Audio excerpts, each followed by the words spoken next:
సేవా ధర్మం కల మహానాయకుడు, సత్యం న్యాయం సమానత్వం పట్ల అచంచలమైనటువంటి నిబద్ధతతో ముందుకు సాగే మన గౌరవ ఉప ముఖ్యమంత్రి వర్యులు శ్రీ కొనిదెల పవన్ కళ్యాణ్ గారి ప్రసంగం ఇప్పుడు మనం విందాం.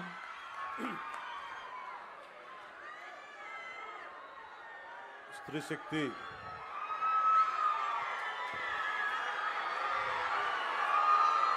శక్తి పథకానికి ఈ కార్యక్రమానికి వచ్చేసిన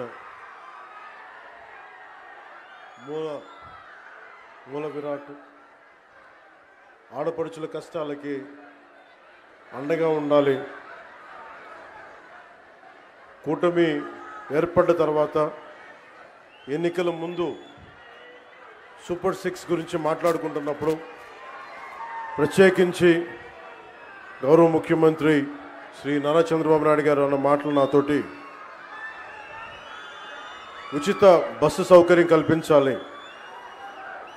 నేను వారిని ఒకటే అడిగాను, మనకున్న ఆర్థిక ఇబ్బందుల్లో దీన్ని ఎలా ముందుకు తీసుకెళ్తారు సార్, అది నెరవేర్చగలమా అనే నాకు ఒక సందేహాన్ని వెలుబుస్తే ఆయనకున్న అపారమైన అనుభవం ఈ రోజున నేను భరోసా ఇస్తున్నాను, ఎట్టి పరిస్థితిని ముందుకు తీసుకెళ్తామని చెప్తే ఈ రోజున ఆయన ఇచ్చిన మాట నెరవేర్చడం ఇది ఆయన ఈ అనుభవానికి ఆయన కమిట్మెంట్కి ఒక చాలా బలమైన నిదర్శనం.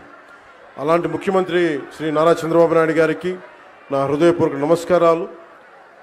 ఆడపడుచులు అందరి తరపున వారికి కృతజ్ఞతలు తెలియజేసుకుంటా ఉన్నాను. అలాగే గౌరవ మానవ వనరుల అభివృద్ధి, ఇన్ఫర్మేషన్ టెక్నాలజీ, ఎలక్ట్రానిక్స్ మరియు కమ్యూనికేషన్ రియల్ టైం గవర్నెన్స్ శాఖ మంత్రివర్యులు సోదరులు శ్రీ నారా లోకేష్ గారికి నా హృదయపూర్వక నమస్కారం. అలాగే రవాణా శాఖ మంత్రివర్యులు రాలేకపోయారు రాంప్రసాద్ రెడ్డి గారికి, అలాగే భారతీయ జనతా పార్టీ రాష్ట్ర అధ్యక్షులు శ్రీ పివిఎస్ మాధవ్ గారికి, ఆంధ్రప్రదేశ్ రాష్ట్ర రోడ్డు రవాణా సంస్థ చైర్మన్ కొనకళ్ళ నారాయణరావు గారికి, గౌరవ పార్లమెంట్ సభ్యులు విజయవాడ శ్రీ కేసినేని చిన్ని గారికి, విజయవాడ సెంట్రల్ నియోజకవర్గ శాసనసభ్యులు బొండా ఉమేశ్వర గారికి,